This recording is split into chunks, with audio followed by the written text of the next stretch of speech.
ever had one of those nights where every shot feels hard?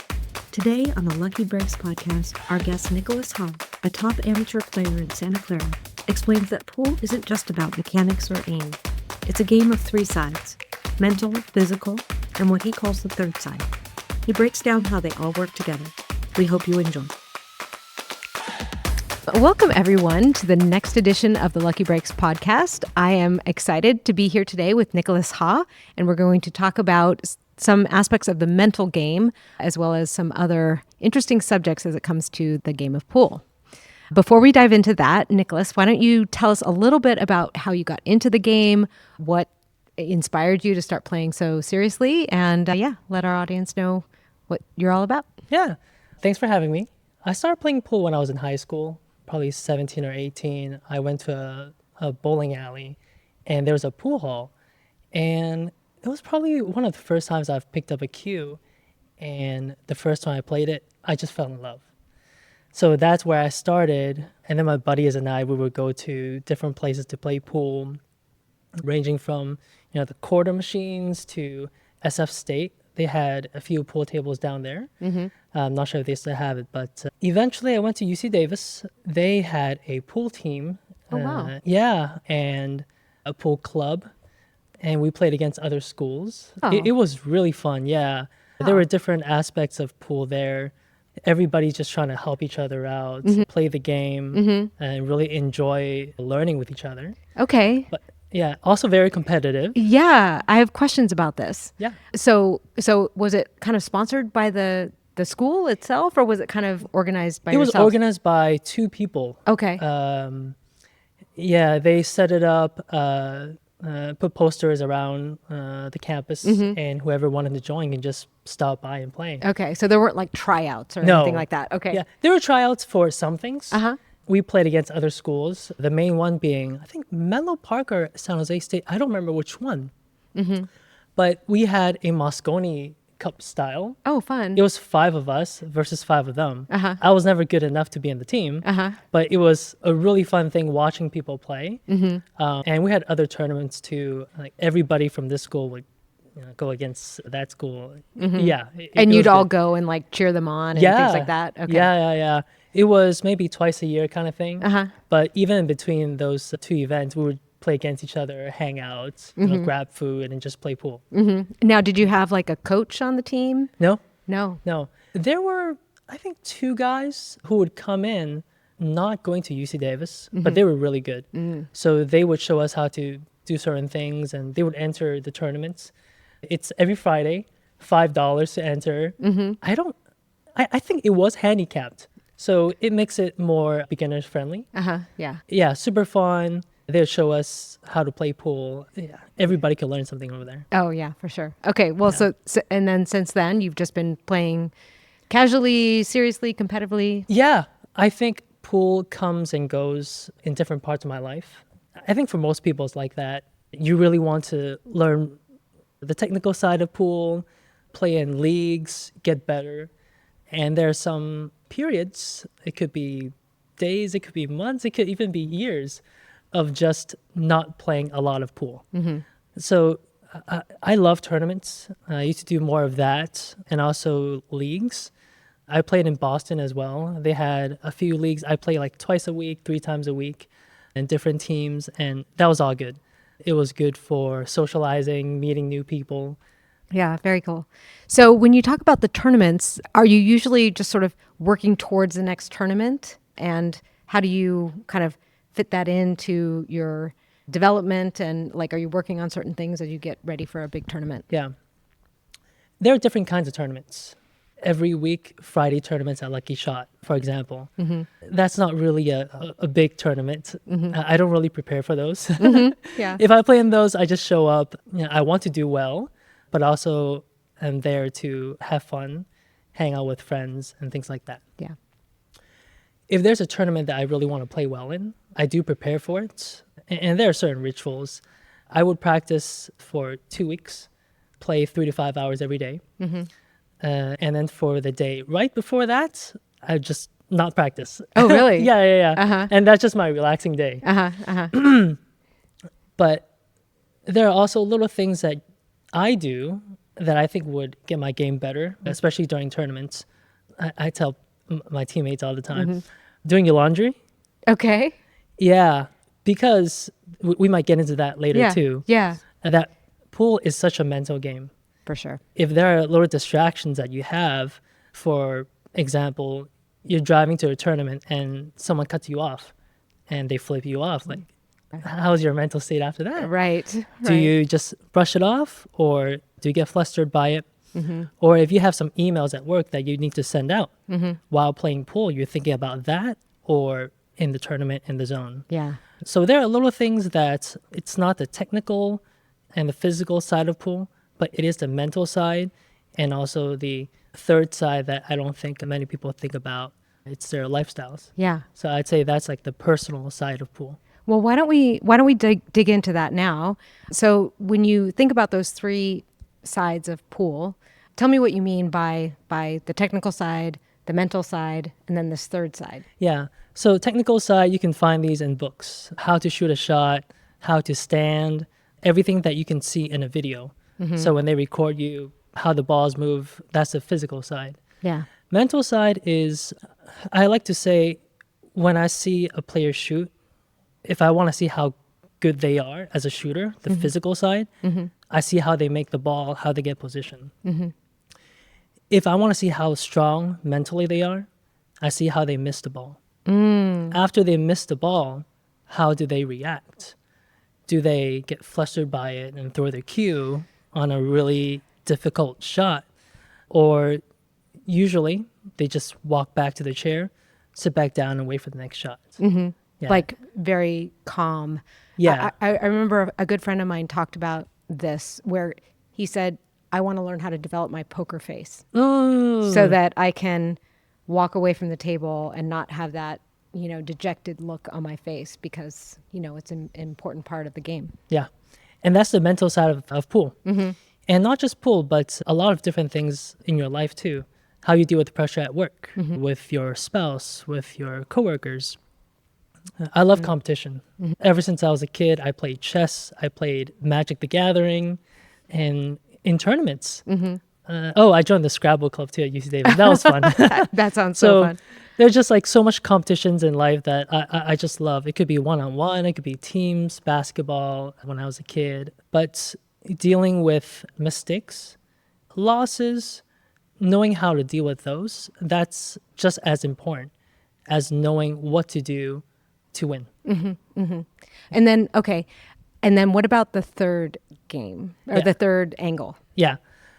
Those are the little things that people don't really think about when they think of pool. How you treat others. The third side of pool is what you do outside of the pool hall, the pool table, that could affect your game.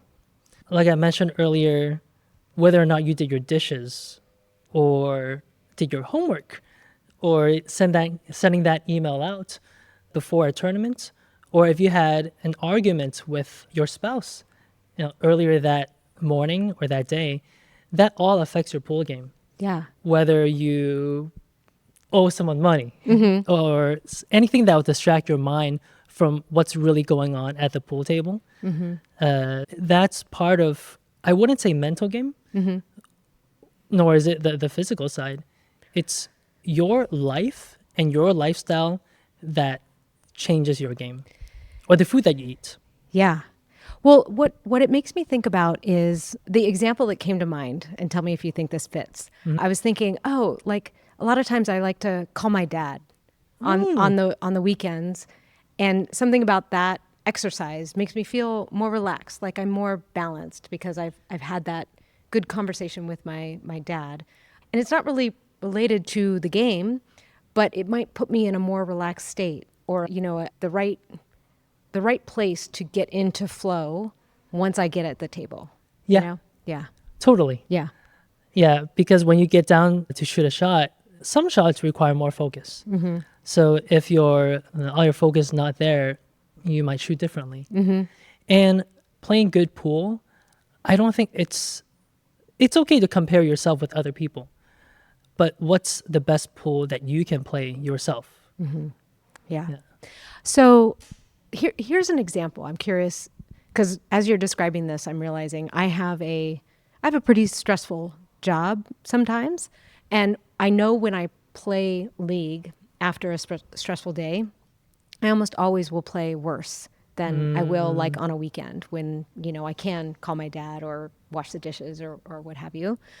But what do I do about it? Like, I can't necessarily not have a stressful day at work, but I still need to go and hopefully perform for my team at a league night. So what do I do when those things happen? Sometimes there's nothing you can do about it. Okay. If you're just driving to the pool hall and someone hits your car, okay, it's going to fluster you. Or any other examples. But breathing during really high pressured shots would help. Some breathing techniques I do is when you get down to, or even walking around the pool table, if you feel like, oh, I'm kind of nervous, you just take a really deep breath and let it out slowly. So it's like, and it's okay to show to others too. Because sometimes when you're walking on the pool table, it's not just, playing pool. It's a performance. Yeah. You're a performer. So you have to get through part of that. People are watching. So sometimes people don't want to, show that they're nervous and they just hide it all in. But I find that if I take a deep breath and just go, and then just get back to the shot, or walking around the pool table a few times sometimes, it really calms you down. Yeah. It's funny you say performer because you're making me realize there's a new person that I'm trying to recruit on one of my teams. And she's a beginner. She'll probably start out as like a skill level 2 in the APA. But that's one of the hardest things for new players to get used to is that all of a sudden there are like 10, 12 people watching you play. Oh, sure. And now you're on stage and you don't think you're very good. What would you recommend to tell that person to get over the sort of performance anxiety? I think it depends on who and how much anxiety they have. It really depends on experience. I think the more you do it, the more comfortable you'll be, especially for different shots. In some tournaments, I still feel that nervousness. Yeah. So it's just really doing your best to try to ignore all that. There was a tournament that I played, and I would say it was the best pool of my life. I zoned out everything. Wow. There were shots and games where I forgot where I was. I knew who I was playing against, but I just zoned out everybody, and it felt like I was in a trance. Like, that's when you know. Dead stroke, Yeah. right? Oh, Yeah. it was good. Yeah. How do you recreate that? I don't know. I don't know that any of us know. I definitely prepared a lot for that tournament. I did everything I could. I practiced every day. So I also want to talk about practice versus league versus tournament. Oh, yeah, and versus others as well. Yeah. Practicing is working on your mechanics consciously. You're trying to fix little things in your game that you're not that great at. Trying to get better and putting that into your subconscious mind. Taking it from your conscious and moving it into your subconscious, right? A little bit? Okay. Yeah, it's muscle memory, pretty much. Yeah. It's muscle memory for your physical arm, your fingers, left hand, your stance, your body. Because when you're aiming, it's not just with your vision. Yeah. Your whole body is doing the aiming. That's true. Yeah. So practicing is trying to be conscious about what you're doing at some things and then fixing little things. Yeah. APA league, different people can approach it differently. Yeah. In the past, I want to get better. And I mean, you could still go to APA in leagues and try to get better. But I think it's more important to have fun. Ah, yes. Yeah. If you're going to APA and just compete, that's okay. But for me, it's more of having fun. Yeah. Because I know I'm not giving it my best in terms of, like you said, working the whole day. Yeah. And then you have league going on. Yeah. Sometimes it's tough. You don't play for the whole day. And when you get there, you only have 5 minutes to prepare or practice and warm up. Yeah. You're not going to perform as well. Right. Yeah. Right. Yeah. Well, I think what's interesting about what you just said there is it's important to know what you're there to have or what you're there to do. Yeah. Because if you go in thinking, okay, I'm going to compete, but your environment is more about fun, or your teammates are there goofing off, and, Right. and they're not really supporting you in your like competitive mindset. That might annoy you. It annoys me sometimes. Or if you say you're going to have fun, but you find yourself getting into this mode of like very frustrated and not happy with what's going on just because you're losing at the table, all of a sudden you're not having fun. Right. And and you're just I had someone get really angry that they lost the other night, and I think they forgot that they're there to have fun. Mm-hmm. And you can still have fun even when you lose, Yes. and even when you don't play your best. So I think that's a good reminder. Yeah. Everybody wants to win, Of course. but you only have one winner out Yeah. of two people who play. yeah. So 50% of the time, usually it's 50%, Right. you're going to be a loser. Mm-hmm. So how do you deal with losing? That's where the mental game comes in. Sure. Right? Yeah. Yeah. Yeah. Yeah. And it's just part of it. You're going to make mistakes when you shoot. Just accept that that's part of the game. Mm-hmm. I forget which book this is, but it started off with like life is difficult. Once you, I know, but once you Darn it. accept that, Well, it's a very all good. Buddhist thing to say, right? Right. Like life is full of struggle. Like that is what life is. Right, right. So we can get into like the philosophical side Right. of pool, but yeah, we're Yeah. not here for that. Yeah. So we talked about practice and league. Yeah. And for tournaments, I find that to be more competitive. I would focus more on that personally. Some people would prepare for leagues, and that's okay. For me, I put a lot of effort into making sure I'm performing at my best for tournaments. I would sleep early. I get 8 hours of sleep every single day for at least a week. I would not have alcohol. I would drink a lot of water. And during the tournaments, the whole day, I would drink a lot of water. Yeah. Yeah. I've heard that before actually on this podcast, that being hydrated, you don't realize you're dehydrated until it's too late, Yeah. So drinking lots of water. And I think a lot of the time I'm running on adrenaline throughout the day. Yeah. Okay. This is a really interesting point. And it was actually happening to me the other day. It was just a league. I don't know why I care so much about league, but No, I do too. yeah. I mean, there's- but sometimes I'll be playing and I'll get those sort of butterflies in my stomach because I know I want to win. And I feel very nervous.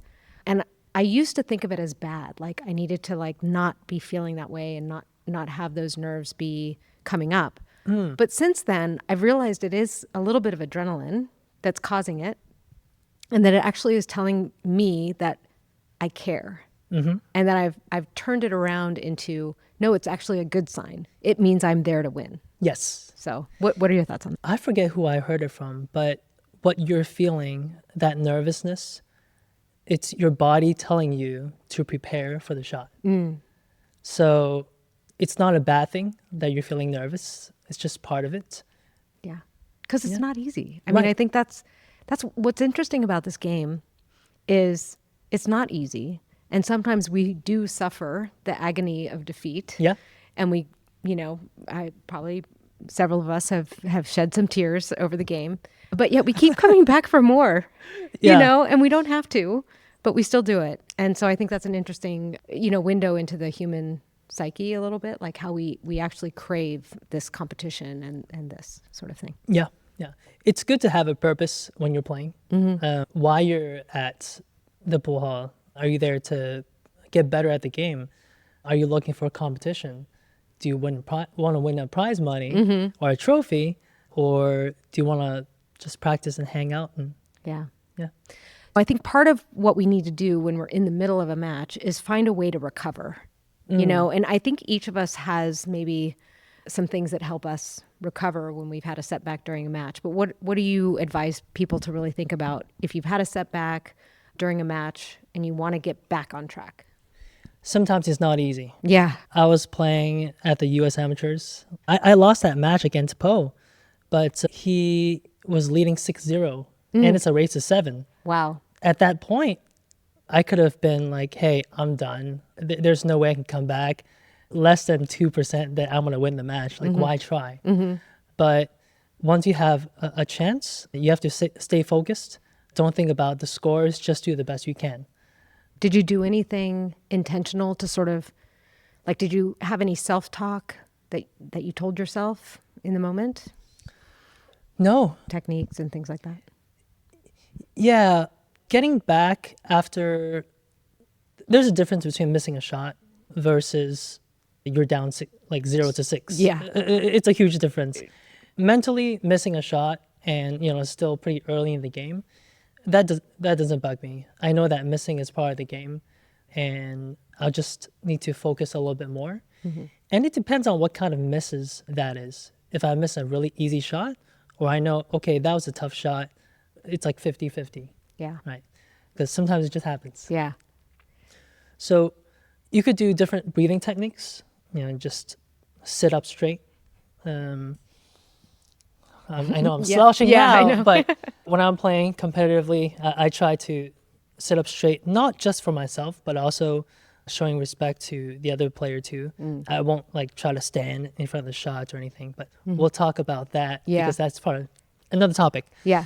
Drink water. I know just staying focused, that's not really enough, but what else can you do? I mean, I've heard people say things like, never give up, never give up. But again, it's kind of like stay focused. Like, how do you actually make that sort of an action that you can take? I guess clearing your mind maybe, or think one game at a time, one ball at a time. Yeah. Half of playing pool is sitting on a chair. Yeah. So how do you play that? Do you think about what you're going to have for dinner? Or do you focus on the table layout, think about clusters, how your opponent's approaching the game, how you would play the shot if you were them, things like that. Yeah. Okay. So just mentally be in the game and still staying focused on the pool table. Yeah. Don't think about, okay, I'm going to lose, how I'm going to do that. Yeah.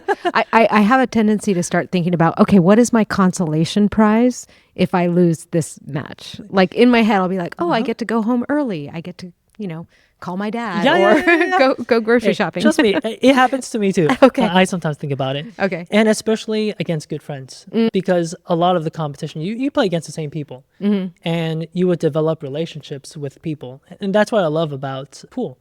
It's not just playing the game, it's meeting new friends, sometimes even developing lifelong friends. Yeah, sure. I've had friends that I've known for almost 15 years because of pool. Yeah, same. Yeah, I'm hanging out with them tomorrow too. Oh, nice, nice. Yeah, they're from the UC Davis team. Yeah. But when they do really well, I'm very happy for them. When they break and run on me, inside, I'm happy. Yeah. It's the weirdest feeling of ever because you're losing, but at the same time, you're so happy for them that what they do, what they're feeling, they're excited about it too. So yeah, that's a third side of pool too. Think about your opponent, because you always think about, okay, how can I get better? How can my mental game, physical game better? But what is your opponent feeling? Are they comfortable? I remember playing in a match, and it was like a tournament. It was that lucky shot.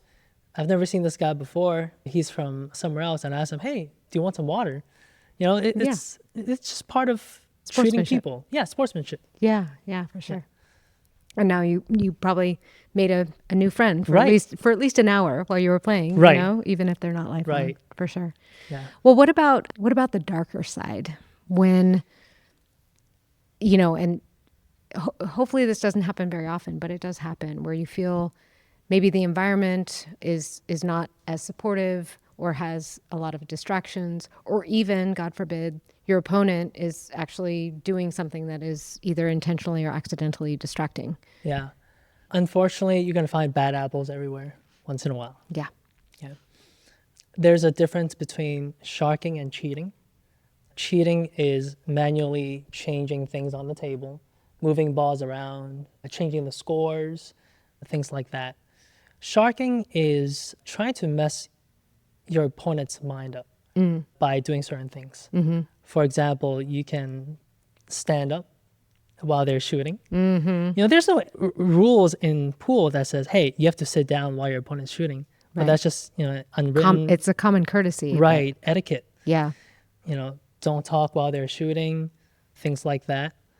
Well, I guess where are the lines there then? Here's an example.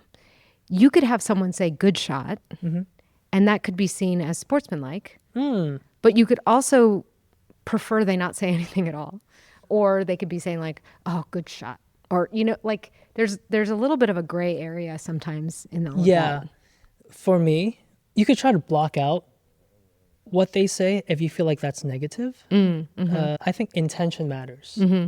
If they say good shot and they genuinely mean it and you know it's, you don't have to respond. You can just keep on shooting and be in the zone. And sometimes I do that in tournaments.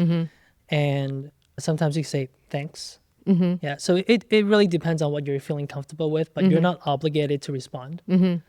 If you want to just keep on shooting, that's okay too. Yeah. But intention really matters.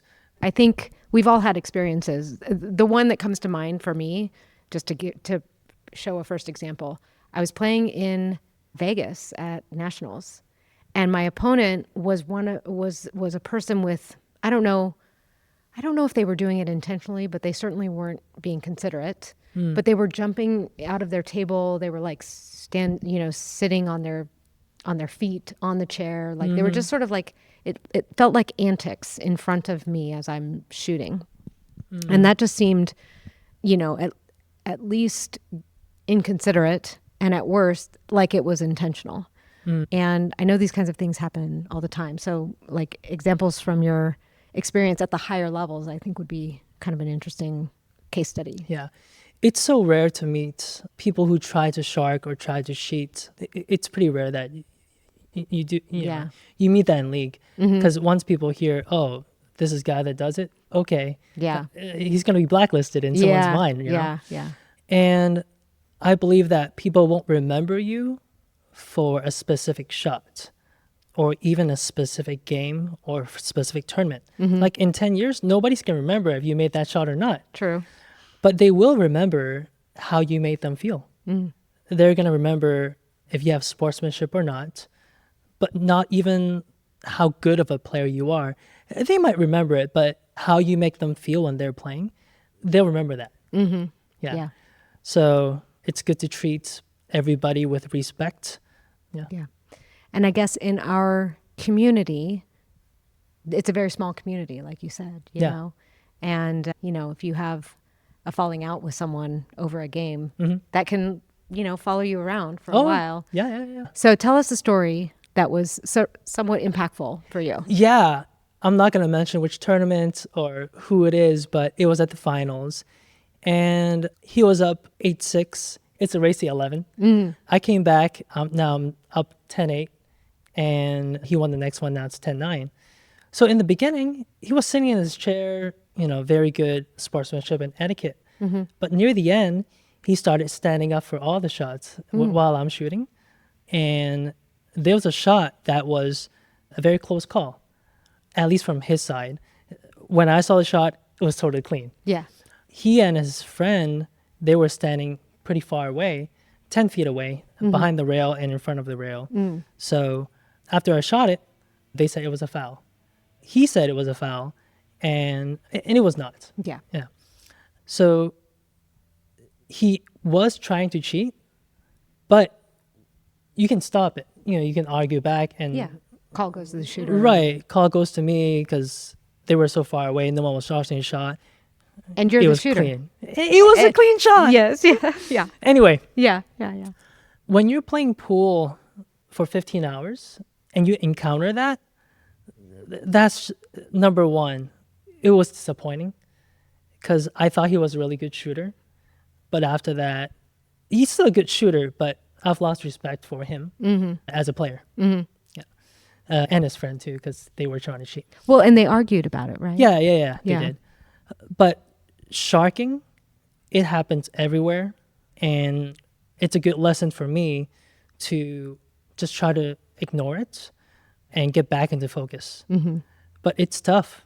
You're just in the zone and you have to argue for 10 minutes just to get what was yours and then keep on shooting. Yeah. I made the next 3 shot, missed the next one, he ran out. So again, he's a good shooter, but as a player, I don't have much respect for that. Yeah, for sure. Is there, if you were faced with that situation again, is there anything you might do differently? Even if it's self-talk or breathing, taking a break, going, getting some water, I don't know. I thought what I did during the tournament was okay. I could have done better in taking time out. I took about a minute or two to drink some water, just hang on my chair for a little bit before walking back to the table to shoot. Yeah, I don't know what I could have done differently. I think experience and also maybe taking a longer time to Reset. reset. Yeah. Maybe washing my face or something like that. Yeah. Have But- you seen The Hustler? Yeah, a long time ago. He washes his, what's his name? What's the actor from The Hustler? Not Paul Newman, but Jeez, you got me. is it Jackie Gleason? Oh, shoot. We're gonna cut that I out. know. We're gonna cut that I've out. made this mistake before. But anyway, he goes into the bathroom and washes his face when he's down, and he Yeah. comes back and he just destroys. Yeah. So during the match, the league operator, he ruled in my favor because no one watched the shot. He didn't watch it. So he said, "Okay, guys, keep on shooting. Shut up." Yeah. But he still kept, my opponent kept on talking. So I said, "Shut up, don't talk to me." I've never said that to, Yeah. I don't remember saying that to anybody in my life. Yeah. And then after the match, I said, "I've lost all respect for you as a player." Oh, So you just have to stand up for yourself. yeah. But sharking is part of pool, unfortunately, in some places, in some tournaments, especially when there's something on the line. Yeah. So it was at the finals, and there was something on the line, and, he really wanted to win. Yeah. So I could have sharked him back, but it's not me. Yeah, it's not in your nature. That No. might have had No. even more Yeah. effects. And I'm okay with losing. You have to know how to lose to win. yeah, for sure. Yeah. What came to mind during that story as well, I don't know if it's useful or relevant, but there's another idea in Buddhism around your enemies, or these individuals in your life can be considered your gurus Oh, yeah. because they can teach you how to be Yeah. in the face of this obstacle or this challenge. So sometimes when I'm thinking about how challenging some others people in my life are, I think, oh, they're just being my guru today. Yeah. I learned something from it for sure. Yeah. And after the match, I talked to my buddies about it, and Yeah. you get something out of it. Yeah. You got to move Yeah. on. All right. So let's sort of pivot to something a little more positive and uplifting. Tell us, what's the next big tournament on your calendar? I am taking a break from pool. Okay. Yeah. Like I said, pool comes and goes in my life. Uh-huh. There are other things in life other than pool. Okay. But what are you going to compete in something? I don't know yet. Oh, okay. I don't know yet. I mean, Magic the Gathering, Yeah. or chess, or there's so many board games out there that are so much fun. So, Right. Yeah. Right. I play Magic once every 2 months Okay. with one of my friends. Okay. We just buy the newest box and we just spend a whole entire day just playing. Okay. Like 12 hours. I've never played. So Yeah, we just sit across from each other. We just play cards. So Wow. Well, that sounds yeah, like a lot of fun. And I've known him since like high school. Oh wow. Okay. Yeah, so Magic Cool. the Gathering. Okay. Yeah, chess. To get better at anything, up to a certain point, you just have to spend so much more effort just to get that little, improvement. That's how I feel about pool. Yeah, Yeah. yeah. Yeah. It's gonna be tough for me to improve in pool Uh-huh, without putting like a lot of effort, and I'm not ready to do that. Yeah. There yeah. are just other stuff I want to do in life Yeah. outside of the pool hall. Uh-huh. Getting a dog. Ooh.